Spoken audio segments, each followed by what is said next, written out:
If you've saved your first $1,000 or your first $10,000, that is a real solid financial foundation. For a lot of people, that first $10,000 represents stability. It represents breathing room. And it's also proof that you can actually hold on to money. But unfortunately, this is where a lot of people start to feel stuck. You've built the foundations, and now this next goal seems so far away. This is because the next phase of wealth building isn't just about saving more money and doing more of the same things. If it was the same exact process, then I'd be sitting here telling you that to get to $100,000, it would take 10 times the amount of time it took you to save that first $10,000. And that's not usually how it works. This is a good thing for you because you want to get there faster, right? So in this video, I'm going to walk you through 6 ways wealth building changes when you are taking that jump from $10,000 to $100,000. And that's because I want you to both understand why this stage feels so hard and why it's easy to get stuck, but I also want you to know how you can move through it anyway. If you are new here, welcome. I'm Lissa. I'm a certified financial planner who did not grow up around money. I had to shift all of my habits, my strategies, and my mindset around money in order to build wealth, and on top of that, to build confidence with money. I want to help you build wealth and become confident with money in a lot faster time than I did. So let's talk about that first shift. The first shift is moving from tracking how much money you've saved to tracking your net worth. When most people are first starting to get organized with money and trying to get their finances together, they often focus on the number in their bank account. How much money do I have in my checking? How much do I have saved up? And for those of you that have debt, you kind of just treat that debt in this separate mental box of, I know it's there, it's annoying, but I'm gonna deal with it. What happens when you really start building wealth, especially taking that jump towards your first $100,000, you have to zoom out and take a step back because you have to look at your full financial picture, aka looking at your net worth. What is net worth? Your net worth is everything you own minus everything you owe. So if you have $10,000 saved, but you are $5,000 in debt, your net worth is $5,000. If you have $25,000 saved up, but you're $20,000 in debt, your net worth is still $5,000. So your bank balance alone doesn't tell you your real financial power. Your net worth gives a better picture, and on top of that, knowing your net worth today will give you a baseline where you can compare your progress against. Later on in the future, you can see that you've made progress when your net worth is higher. Personally, when I first learned this, it was humbling. I thought I was doing well because I knew how to save money. But then when I looked at all of my savings against my debt, my student loans, my credit card debt, my auto loan, I had a negative net worth. Now, if that's you and you also have a negative net worth, I want to normalize it, as annoying as it is, because look, a lot of us were told college was required for success, but most of us had to take on debt in order to get an education. And on top of that, if no one ever taught you how money worked, you didn't get financial literacy at school or at home, but then you were handed a credit card as soon as you turned 18. Is that really your fault? But I digress. Bottom line, if you're trying to grow your first 6 figures of net worth, you have to do it by looking at your full financial picture. You can't just look at your savings. Here's how you can make the shift. First, calculate your net worth as of today. If you need help, I have a free spreadsheet template and I'll drop the link in the description. It will help you calculate your net worth, a snapshot of today. Next, you want to track this on a regular basis, but not too often. You want to give yourself time to make progress. If you're just starting out, maybe check it every 3 to 6 months or use a tracking app that does it for you. Then the fun part, which is this is when you should start learning how to really grow your net worth, primarily through what I call wealth building activities, paying off debt, saving money, and investing money for the long term. Once you change what you measure, the next thing that usually changes is how you save.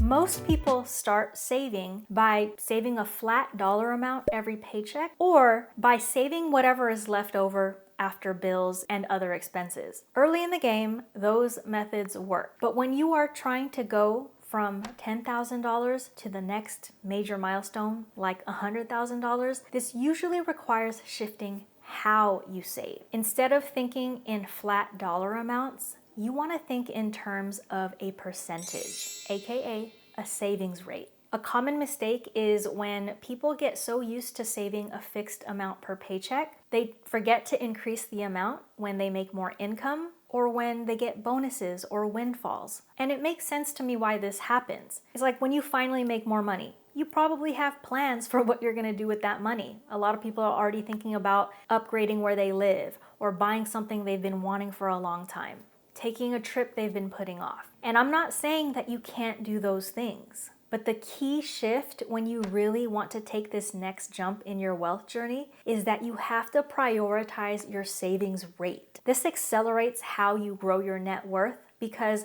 you're automatically going to save more as your income grows. And on top of that, you are going to be consistent with it. The consistency is what's really going to fuel the compounding. To make this shift, start thinking about saving and investing in percentages, not just dollars. There's really no magic number to get started because it really depends on your financial situation and what you can support. But many people, as a rule of thumb, start around 5 to 10% of their income and then work towards 20% or even more over time. People who are part of the FIRE movement who want to retire early are saving 30, 40, 50% or more. Quick intermission. If this is helping you think about money differently, please don't forget to hit the like button and share this with a friend. It really helps my channel grow, which helps me help more people like you.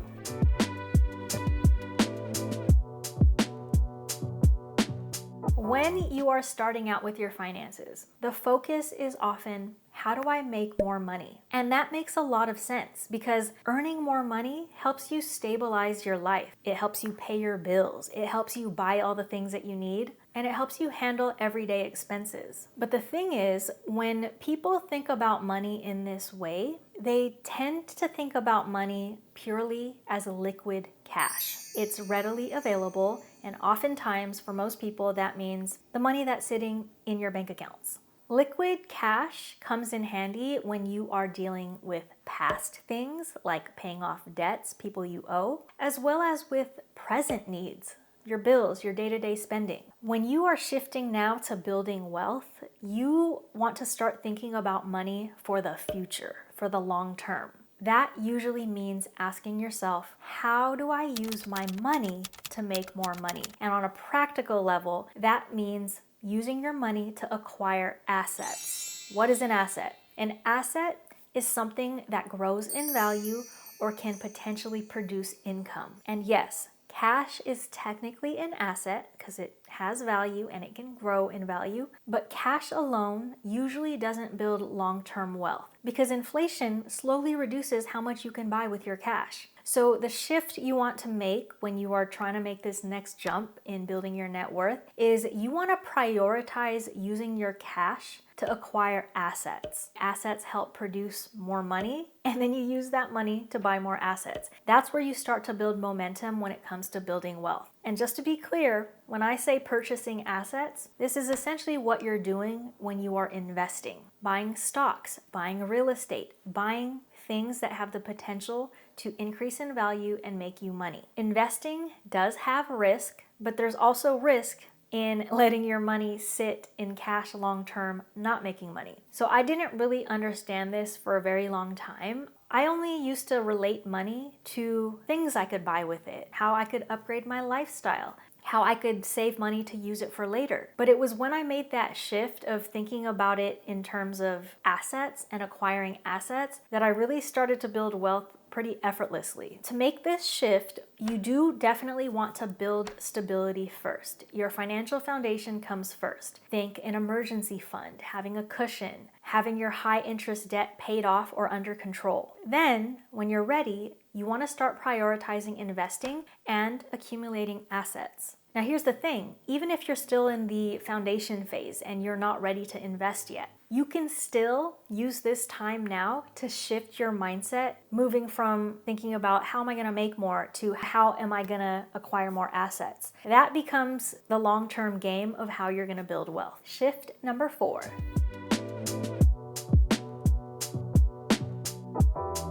What can really slow down progress for a lot of people is what is called lifestyle creep. Lifestyle creep is what tends to happen when your income goes up, but so do your lifestyle expenses, meaning your spending increases often without you even noticing it. And when that happens, it really doesn't help your future wealth building that you are making more money, because it's not like you're putting more aside for the future. So this can slow your progress when you are saving that first $10,000, but it can absolutely halt any progress and make you feel stuck when you're trying to make that next jump to $100,000 of net worth. If you want to make sure you don't get stuck in that range, you have to first catch lifestyle creep early. You have to understand what it is and start to notice when it's happening. It's very likely that when you are in this stage that you are going to start to earn more. You're going to start to have more resources and more decision-making power, all of which can impact how slow or how fast your progress is. So this is another one of those times where I'm not telling you to not increase your lifestyle, especially if you start to earn more. You can absolutely enjoy your money because you work hard for it. But the tweak, the shift that I want you to make is I want your lifestyle increases to be intentional. If your lifestyle continues to grow just because your income goes up and you don't even know where your money is going or why you're spending on certain things, that's going to keep you stuck for a very long time. The key is intentionality. If you're in full control of how your expenses increase, it means you also have control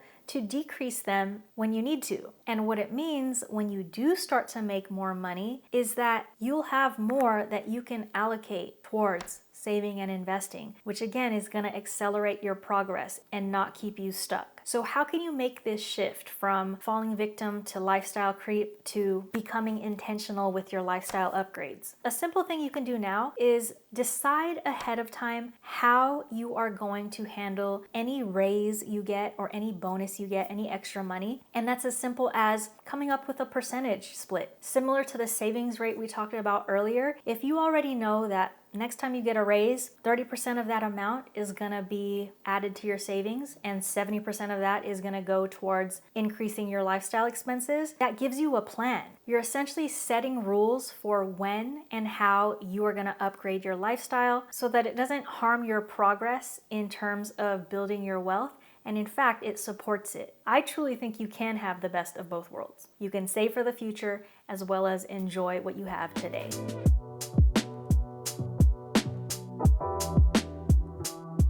Might look like a hypocrite here, but when you are first starting out, a lot of times we like to think of our financial goals in terms of numbers. I want to save $1,000 for this. And I think that's totally fine. It motivates people to have something that they are shooting for. But the thing about building wealth is it's not just a finish line. Even if we're talking about a milestone of $100,000, or even if $1 million is a big milestone you want to hit, the fact is that that is not going to be where you stop. I think that at some point in your journey towards building wealth, rather than setting a number that you want to hit, you're going to become satisfied and happy with the fact that you have systems in place.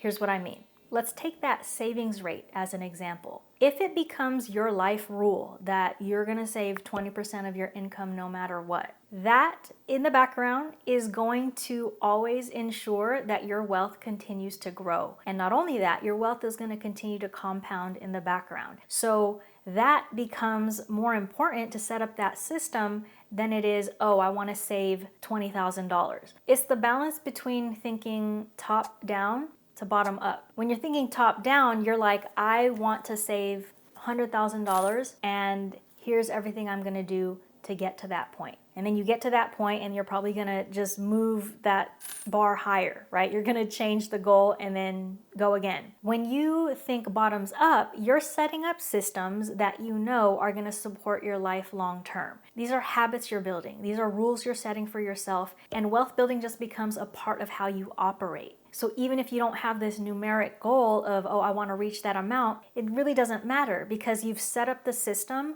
for long-term wealth and financial security. For me, financial stability, the feeling of financial stability didn't come when I hit an exact number. It was actually when I realized that I knew how to make my money run in the background automatically, because not only did I not have to think about it or spend any energy on it, it gave me this ongoing peace of mind. So for example, when I got a paycheck at my job, I used to have it all go to a checking. I started paying myself first. I added a second direct deposit and I started with a small amount, like $100 per paycheck.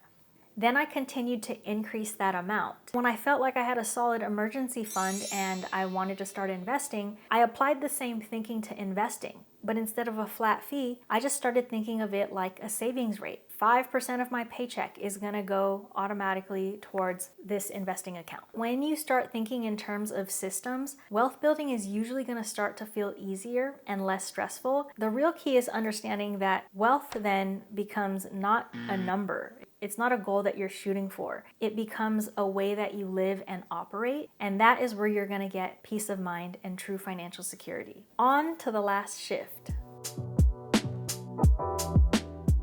When you're going from $0 to $100 or $1,000 or $10,000 in savings, that feels visible. Because it is. Because every amount you put aside towards it, you can see yourself inching closer and closer to that amount. The reason the jump from 10,000 to 100,000 feels slow is, yes, because it's a bigger amount of money, but it's also because what's typically required to make that jump is compounding. I've touched on compounding a couple of times already in this video. Compounding is the effect when your money itself starts bringing you returns, and then more money brings more returns. So the growth, it actually starts slow and then it starts to speed up. So oftentimes people get stuck or feel stuck when they are building to this next big milestone of wealth because it's hard to see the progress at first, and people give up or block themselves before they can even get there. I personally don't even know what exact moment or year I hit my first $100,000 of net worth. And that's because it kind of just happened. Once I built the systems and I felt confident with it, I just stayed the course and kept doing what I was doing. And then one day I looked up and my debt was mostly gone and my savings and investments were growing and my net worth was already a couple $100,000. Now, I'm not saying you should do what I did and like not check it at all. I definitely believe in the power of being informed, but this is to show how wealth often works. A lot of times it's very slow at first and then suddenly it's faster. When you are building that next digit, 10K to 100K, there are a lot of moving parts with it, right? We're looking at your net worth now. So your net worth goes up the more you make money, the more you pay down your principals on debt, the more you don't take on more debt, and the more you save and the more you invest. And the speed of it depends on which of those elements are in play. But the key is that you have to stay the course and trust the process. If you don't trust the process and you give up on it,